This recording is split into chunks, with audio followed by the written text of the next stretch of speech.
Assalamualaikum warahmatullahi wabarakatuh. WSM News kembali hadir menjumpai Anda. Beragam informasi menarik akan kami sajikan untuk Anda selama 30 menit ke depan. Bersama saya Devina Prameswari Putri dan berikut WSM News selengkapnya.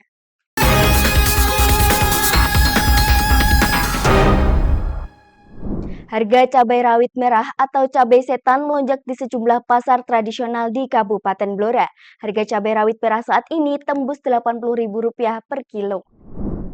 Harga cabai rawit merah atau cabai setan di bulan Ramadan tembus Rp80.000 per kilogram. Sebelumnya harga cabai rawit merah hanya di kisaran Rp60.000 per kilonya. Lonjakan harga tersebut terjadi sejak 2 hari kemarin. Naiknya harga cabai rawit merah terdampak pada penjualannya yang mengalami penurunan. Biasanya, pengunjung membeli 1 kilo saat ini hanya mampu membeli Rp5.000. Naiknya harga cabai rawit merah juga diikuti oleh bawang merah yang sebelumnya hanya Rp25.000 per kilogram, saat ini naik menjadi Rp45.000 per kilogram. Tidak hanya bawang merah, bahkan bawang putih juga ikut mengalami lonjakan harga. Sebelumnya Rp36.000 naik menjadi Rp42.000 per kilogram. Sementara itu untuk komoditas lainnya harganya masih stabil, bahkan ada yang mengalami penurunan. Cabai rawit kuning sebelumnya dengan harga Rp30.000 turun menjadi Rp20.000 per kilogram. Kilo pinten? 80. 80. Sebelumnya? Sebelumnya 60, 65. Naik sejak kapan niku? Sampai niki 2 hari nanti. 2 hari niki nggih. Lah cabai rawit ini kuning turun. berapa semula? Dulu harga 30, sekarang 20, 22 Per kilo. ya, Pak. Turunnya sejak kapan niku? Turunnya ya 2 hari ini lah. Terus yang cabai rawit Merah standar. berapa? Sekilo 25. Kalau bawang putih, Mbak, Bawang putih naik, Pak. berapa, Mbak? Sekarang 42. 22. Sebelumnya Sebelumnya kan 38, 36 gitu. naik sejak kapan nih? Udah lama itu. Sudah lama. Kalau bawang merah, Mbak, Bawang merah naik banyak, Pak. Sekarang 45. dulu sebelumnya berapa? Sebelumnya 25, 30. Kalau yang cabai rawit hijau cabai hijau Hijau turun, sekarang 20. sebelumnya? Sebelumnya 25, 28. Nah, dengan itu kan bervariasi, ada yang turun, ada yang naik ya. Untuk penjualannya gimana? Ya mengikuti harga. Kalau naik dinaiknya, kalau turun diturun gitu. Oh gitu ya, nggak berpengaruh pada pembeli itu ya, penjualan ya? Berpengaruh. Berpengaruh? Lebih sepi atau gimana? Ya, Kalau yang mahal kayak gitu? kalau mahal kan belinya dikit. Biasanya beli seberapa, 1,5 kilo, sekarang beli saon, beli 5.000 gitu. Sukesi mengaku untuk jenis cabai keriting merah harganya masih stabil, yakni Rp25.000 per kilogram. Sedangkan cabai keriting hijau turun dari harga Rp25.000 turun menjadi Rp20.000 per kilogram. Pedagang berharap ada perhatian dari pemerintah untuk menstabilkan harga sejumlah komoditas di pasar. SMK Negeri 6 Semarang sukses menggelar peringatan Malam Nuzulul Quran baru-baru ini. Diharapkan pelaksanaan kegiatan keagamaan ini dapat memberikan nilai positif bagi siswa-siswi SMK Negeri 6 Semarang. Halo Sobat Pers, hari ini Selasa 18 Maret 2025, SMK Negeri 6 Semarang mengadakan peringatan Nuzulul Quran dan buka bersama nih. Mau tahu keseruan hari ini? Yuk ikuti terus liputan kami.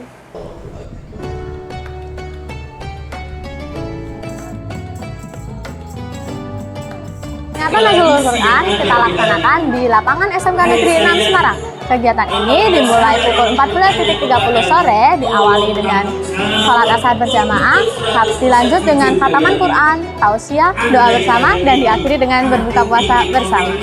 Acara ini diikuti oleh para guru dan siswa-siswi kelas 10 dan kelas 11 SMK Negeri 6 Semarang. Nilai positif apa saja yang bisa siswa-siswi dapat pada kegiatan hari ini? Oke, nilai positif ya tentunya pasti banyak sekali ya. Yang namanya kegiatan keagamaan yang pastinya akan meningkatkan nilai-nilai keagamaan, ketakwaan dari siswanya masing-masing kan pastinya.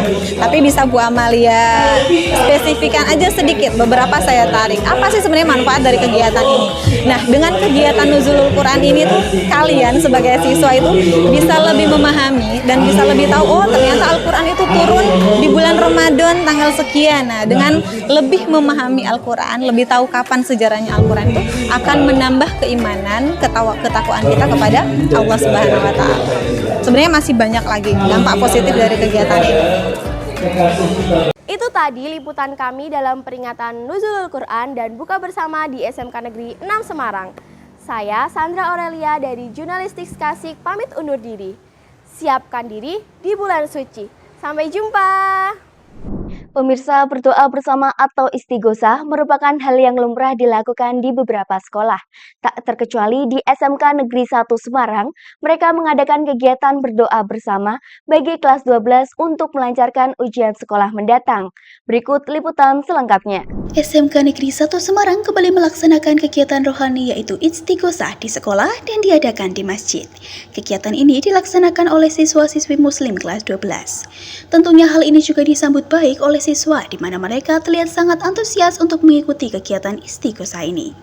Kegiatan istighosah sendiri itu dilakukan 1 tahun sekali menjelang ujian nasional ya anak-anak kelas 12 sehingga dari kelas 10, 11, dan 12 mereka telah melaksanakan pembelajaran atau menuntut ilmu di SMK Negeri 1 Semarang sehingga diakhiri dengan doa bersama. Istighosah itu doa bersama-sama menjelang ujian akhir jenjang mereka gitu agar tujuannya agar mereka ya mendapatkan kelancaran dan juga apa yang dihajatkan selama 3 tahun ini belajar di SMK 1 Semarang mendapatkan kesuksesan dan juga berkah manfaat untuk hidup mereka. Manfaatnya dari istighosah sendiri yaitu mereka mendapatkan doa ya. Kita kan tidak tahu doa mana yang akan dikabulkan. Dengan doa bersama-sama tujuan mereka atau cita-cita mereka bisa terkabulkan dan juga ukhuwah antara teman yang satu dengan yang lainnya terjalin persaudaraan dengan baik seperti itu. Sedang siswa-siswi muslim melaksanakan kegiatan istighosah, para murid Nasrani juga tentunya dikumpulkan untuk melakukan kegiatan yang sama. Di dalam satu ruang belajar, mereka berkumpul menjadi satu untuk melakukan persekutuan rohani, di mana mereka bernyanyi lagu-lagu rohani dan tentunya mendengar firman. Tujuan dilaksanakannya pembinaan rohani untuk Kristen dan Katolik, sementara yang Muslim melakukan istighosah sebenarnya adalah sama. Kita memiliki hak yang sama karena sekolah negeri menaungi berbagai macam agama yang ada di dalamnya. Dan kami yang Kristen pun diberi kesempatan untuk melakukan ibadah sesuai dengan agama yang dianut oleh siswa-siswi maupun oleh guru-guru yang beragama Kristen dan Katolik. Sehingga kita memiliki porsi yang sama dalam pelaksanaan iman dan takwa, itu yang pertama. Yang kedua adalah meningkatkan keimanan atau keagamaan atau budi pekerti dan nilai-nilai agama yang dianut oleh para siswa, sehingga mereka pun memperoleh pendidikan agama di sekolah yang menjadi rumah utama selama ini dalam memperoleh pendidikan. Jadi pendidikan agama itu menjadi nilai utama dalam pembelajaran di sekolah gitu. Pemirsa, seperti itulah rangkaian kegiatan istighosah pada tanggal 14 Maret di SMK Negeri 1 Semarang. Semoga dengan rutinnya kegiatan ini dilakukan dapat menjadi sebuah pengaruh yang baik untuk para siswa-siswi muslim dan Nasrani di sekolah ini. Perdagangan Koperasi dan UKM melalui UPTD Metrologi Legal Kabupaten Blora terus melakukan pengawasan terkait takaran BBM. Sebanyak 20 stasiun pengisian bahan bakar umum atau SPBU yang ada di Blora akan dilakukan pengukuran. Kepala Bidang UPTD Metrologi Legal Indah Yuniatik mengatakan, pengawasan sekaligus pengecekan sudah dimulai pada 4 Maret sampai selesai nanti menjelang hari Lebaran akan tetap dilakukan pengukuran. Semua jenis BBM akan diuji, selain uji takaran juga membuka pompa ukur BBM, melihat segel apakah masih terpasang bagus atau tidak. Kemudian juga melihat apakah ada alat tambahan yang membuat takaran bisa berubah ukurannya. Indah mengatakan tujuan pengujian takaran tersebut yakni untuk memastikan tidak ada kecurangan pada takaran pengisian di setiap SPBU yang ada di Blora menjelang momen mudik Lebaran. Juga ini sebagai upaya untuk memberikan rasa aman di masyarakat agar tidak menjadi korban kecurangan dalam pembelian BBM untuk perjalanan maupun untuk aktivitas sehari-hari. Uji tera dilakukan setiap SPBU yang dilalui oleh pemudik. Metrologi Legal melakukan pengawasan, sidak pengawasan SPBU selama bulan Ramadan untuk menghadapi menjelang Hari Raya Idul Fitri. Pada hari ini kita ambil SPBU Jepon, SPBU Bangkle, dan hasilnya bagus sesuai ketentuan, masih dalam ambang batas kesalahan yang diizinkan, di mana ambang batas kesalahan yang diizinkan sebesar 0,5% dari per liter yang kita ambil hari ini 20 liter. Di pengujian seperti ini, pengujian SPBU kita laksanakan di seluruh SPBU wilayah Kabupaten Blora sejumlah 20 SPBU. Ini akan terus berjalan, kita mulai dari awal Maret tanggal 4 sampai dengan menjelang Hari Raya Idul Fitri. Kita laksanakan semuanya dan semua jenis BBM kita uji. Selain uji takaran juga kita laksanakan membuka pompa ukur BBM, melihat segel sudah masih terpasang bagus atau tidak, kemudian juga melihat apakah ada alat tambahan yang membuat takaran bisa berubah ukurannya, seperti itu. Dan ini juga untuk memberikan rasa aman bagi masyarakat agar tidak terjadi kecurangan dalam pembelian BBM kali ini ya, BBM untuk perjalanan maupun untuk aktivitas harian. Indah Yuniati mengaku untuk pasokan bahan bakar minyak di masing-masing SPBU tercukupi. Kampung Ramadan Kudus kembali digelar di halaman Menara Kudus selama 25 hari dengan mengusung tema Ngabuburit Santri. Sebanyak 62 stand UMKM lokal dan desa ikut memeriahkan acara ini. Tak hanya kuliner, berbagai produk kerajinan dan fashion juga dipamerkan untuk menyemarakkan bulan suci Ramadan. Inilah suasana Kampung Ramadan Kudus yang berlangsung di halaman Menara Kudus. Sejak dibuka mulai jam 3 sore, puluhan stand UMKM mulai ramai didatangi warga yang ingin berburu takjil dan oleh-oleh Ramadan. Tak hanya pedagang kaki lima lokal, Kampung Ramadan ini juga diikuti berbagai kalangan, seperti BUMDes dari berbagai desa, Kodim 0722, hingga kerjasama dengan Dinas Pariwisata Kudus. Ketua Penyelenggara Kampung Ramadan Kudus, Yanuar Hilmi, mengatakan tema Ngabuburit Santri diangkat mengingat banyaknya pondok pesantren di sekitar kawasan Kudus Kulon yang menjadi pusat kegiatan religi. Memang lingkungan sini kan banyak pondok pesantren, lingkungan Kudus Kulon. Kalau orang bilang kan lingkungan Kudus Kulon identik dengan kaumannya di sini. Jadi kita ngambil tema itu.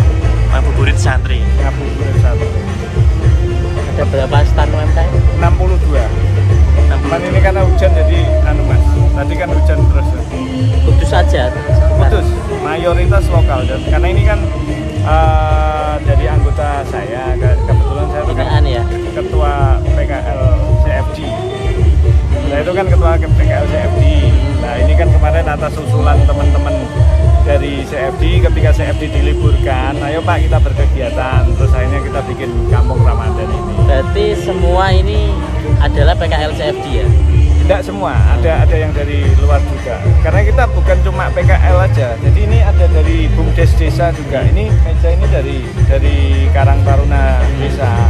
Terus ada desa Kerjasan, desa penyangga itu ada Kauman. Terus dari Kodim 0722 juga ada.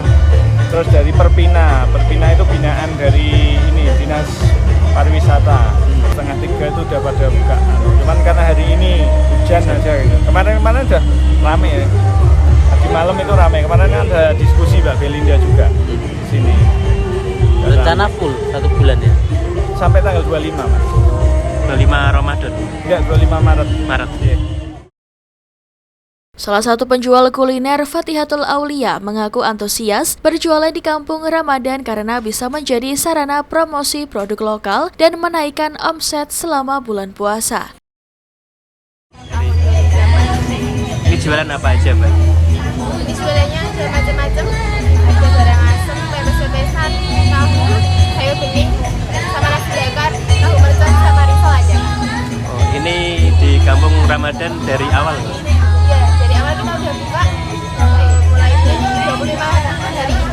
25 hari ya. 25 hari.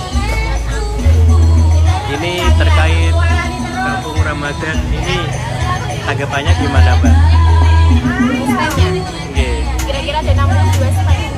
62 ya. Iya, 62 stand dengan berbagai macam takjilnya.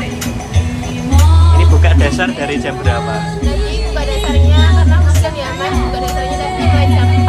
Jam 4 ya. Ya, mungkin sampai nanti jam 8-an. Jam 8 ya. Berarti sampai habis isya juga ya. Ini harapannya apa, Mbak, terkait Kampung Ramadan ini? Harapannya untuk Kampung Ramadan ini semoga UMKM terutama di Jogja bisa lebih maju lagi untuk dagangannya, semoga lebih laris lagi. Senada dengan penjual, salah satu pembeli Ika mengaku sangat mendukung gelaran Kampung Ramadan karena memberi ruang bagi UMKM untuk lebih dikenal dan mempermudah masyarakat mencari menu buka puasa. Terkait Kampung Ramadan ini bagaimana, Mbak, beli di sini? Ya bagus sih buat UMKM biar lebih maju lagi untuk mempromosikan produknya. Ini kenapa kok ke Kampung Ramadan? Coba yang dijual apa aja. Khusus itu mungkin banyak penjual-penjual yang apa ya, makanan-makanan yang kita belum tahu atau belum pernah coba. Ini kisaran ini terkait kampung ini beli apa aja, Mbak? Ini ada saya beli tahu bencong. Tahu bencong. Karena hujan jadi anget. Buat buka ya. Harapannya terkait puasa Ramadan ini gimana? Semoga UMKM yang seperti ini bisa menambah. Kalau mau lebaran kan buat riset ya, buat bekal lebaran nanti. Buat dagang Sukses buat para penjual di UMKM Kampung Ramadan. Kampung Ramadan Kudus direncanakan akan berlangsung hingga 25 Maret mendatang. Dengan varian produk kuliner dan kerajinan, diharapkan menarik minat pengunjung dan membuka peluang pasar bagi para pelaku UMKM di Kudus. Bagi warga yang ingin berburu takjil atau produk lokal selama Ramadan, Kampung Ramadan Kudus di halaman Menara Kudus bisa jadi pilihan tepat untuk ngabuburit sekaligus mendukung UMKM lokal. Dari Kudus, Eni Ayu Lestari melaporkan. Bazar Ramadan Kelurahan Tembalang dipadati pengunjung setiap harinya. Sebanyak 200 UMKM ikut meramaikan acara yang baru pertama kali digelar tahun ini tersebut. Setiap harinya Bazar Ramadan Kelurahan Tembalang yang berlangsung di halaman parkir Muladi Dom Universitas Diponegoro diserbu ratusan pengunjung. Pengunjung yang didominasi oleh mahasiswa dan warga sekitar itu datang ke lokasi untuk berburu takjil. Lurah Tembalang Asih Sri Windarti menjelaskan pihaknya menghadirkan sekitar 200 stand UMKM yang terdiri dari makanan, minuman, kudapan, aksesoris hingga thrift baju. Selain untuk mendorong perputaran ekonomi warganya, Asih menyebut bahwa Bazar Ramadan ini juga menjadi magnet bagi warga lokal, mahasiswa hingga wisatawan yang ingin mencari hidangan berbuka puasa dengan beragam pilihan. Bazar ini awalnya itu kan kita CFD setiap hari Minggu pagi di jembatan Sikata Undi juga. Karena di sana mau jualan sore hari di pasar Ramadan itu kan menyebabkan macet. Akhirnya kita koordinasi sama dari pihak Undi untuk menggunakan tempat parkiran di Pulau Ini di ACC sama Pak Rektor, bahkan didukung ya kan. Akhirnya kita dapat tempat di sini. Ini ada berapa stand makanan tuh? Kalau jualan semua ya, yang sudah daftar itu sudah sekitar 200-an. Kalau pembelinya setiap hari itu kayak gitu luar biasa ya kan, karena kan mahasiswa banyak ya di sekitar kampus, di sekitar di Kelurahan Tembalang itu kan hampir semua rumah jadi tempat kos mahasiswa. Jadi dengan adanya ini Pak Rektor dan kita semua itu berharap tidak ada kemacetan yang ada di Wartel sampai jalan Prof. ya. Jadinya mahasiswa harus kuliah itu bisa langsung ke sini. Sementara itu, pengunjung Bazar Ramadan Kelurahan Tembalang mengaku senang dengan adanya bazar ini. Menurut mereka, Bazar Ramadan ini menyediakan banyak pilihan makanan dengan harga yang cukup terjangkau bagi mahasiswa. Mereka bahkan tak ragu untuk datang lagi berburu takjil di Bazar Ramadan ini. Hari ini beli banyak ya, ini masih beberapa. Sebenarnya udah banyak baru beli. Iya, baru beli. Ini ada yang masih pesen juga, terus belum kita ambil. Masih banyak sih, kita titipan teman-teman, gak cuma buat kita gitu. Ini ada nasi pecel, terus ini dimsum mentai, terus ini ada bocor din. Oh iya. Gitu. Udah pertama kali kesini atau udah sering? Aku pertama kali, tapi kan temen aku ini 2 kali kemarin. Tahu info ini dari mana sih Kak? Lewat aja sih Kak, lewat aja terus Kak rame gitu. Ternyata selama Ramadan ya, kalau nggak salah selama Ramadan di sini ternyata ada bazar makanan. Oh, gimana Mbak melihat banyaknya sen-sen, mungkin sempat bingung nggak mau beli apa gitu? Sebenarnya aku seneng ya karena nggak usah yang jauh-jauh kemana-mana, jadi di satu tempat gitu, jadi satu tempat banyak makanan, jadi kita tinggal pilih, apalagi banyak banget, terus nggak hujan, itu sih. Jadi kayak ya oke sih. Next mau kesini lagi atau mencari lain? Iya, next pasti kesini lagi, soalnya kan yang deket ya dari RSND gitu, nggak macet, nggak lewat sana, jadi lewat belakang bisa kesini gitu. Strategis. Pemirsa, perbakan flu burung di Amerika Serikat terus membuat telur tak hanya mahal, tetapi juga langka. Sebagian warga menyiasatinya dengan memelihara ayam di halaman rumah agar bisa memperoleh telur secara rutin, tak terpengaruh naik turunnya harga. Tapi seberapa efektifkah solusi ini? Selengkapnya dilaporkan tim VOA dari Washington DC. Informasi ini sekaligus menutup perjumpaan kita hari ini. Saksikan terus OSM News hanya di OSM TV. Saya Devina Prameswari Putri dan seluruh kru yang bertugas pamit undur diri. Terima kasih. Wassalamualaikum warahmatullahi wabarakatuh. Setiap harinya, seorang warga Arizona mendapatkan 6 hingga 12 telur dari ayam yang dipeliharanya di halaman belakang rumah. Ia relatif tak terdampak dengan naiknya harga telur akibat perbakan flu burung. It's not as hard as it seems, definitely rating up a little bit to start. Merespons kelangkaan telur nasional, pemerintah negara bagian baru-baru ini memperlonggar restriksi atas kandang ayam di permukiman warga. Di kota Phoenix misalnya, warga boleh memiliki hingga 6 ekor ayam, atau bahkan lebih tergantung ukuran rumah. Lonjakan harga telur dan kelangkaan telur di sebagian wilayah AS kini membuat semakin banyak orang mempertimbangkan memelihara ayam petelur sendiri. So we can pick up the eggs and they're fresh and delicious. People text and they go, "Can we make an arrangement? Can we do a contract for eggs? Can we arrange to get this many eggs every week?" Because like everybody is freaking out about the egg shortage. Tapi menurut sebagian peternak, memelihara ayam dan mengambil telurnya bukan solusi bagi semua orang. It costs a lot more than people think. So I wouldn't recommend jumping into chicken ownership versus, buying eggs from someone like us, a local farmer.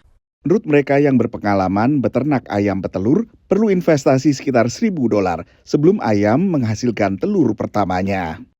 Selain itu, beternak ayam juga memiliki risiko. Foxes will actually climb your coops. So there's wire under us, then dirt, then straw. There's electric fence around on the outside. Di Connecticut ada solusi jalan tengah, menyewakan ayam petelur untuk waktu terbatas. We, like I said, with the rent the chickens, we bring everything for them, from the little coop to the food. Everything you need when we drop it off is what you're going to need until we pick it up at the end of the year. Usaha sewa ayam ini kini memasuki tahun ke-5 dan merupakan bagian dari jaringan Rent the Chicken yang bermarkas di Pennsylvania dan melayani Amerika Serikat hingga Kanada. We have been answering online inquiries like crazy and our phones are ringing like mad. People really want an alternative to depending on the grocery store for eggs. Minat memelihara ayam petelur terakhir menguat saat pandemi COVID yang ditandai gangguan rantai pasok termasuk untuk produk pertanian. National Institutes of Health yang berada di bawah Departemen Kesehatan Amerika Serikat termasuk yang memantau jumlah ayam yang dipelihara di halaman belakang oleh warga Amerika. Jumlahnya mencapai 85 juta ekor, hampir setara dengan jumlah anjing yang dipelihara di Amerika. Meski untuk ayam, rata-rata warga yang memeliharanya memelihara 5 ekor ayam. Dari Washington DC, saya Nova Purwadi dan tim VOA.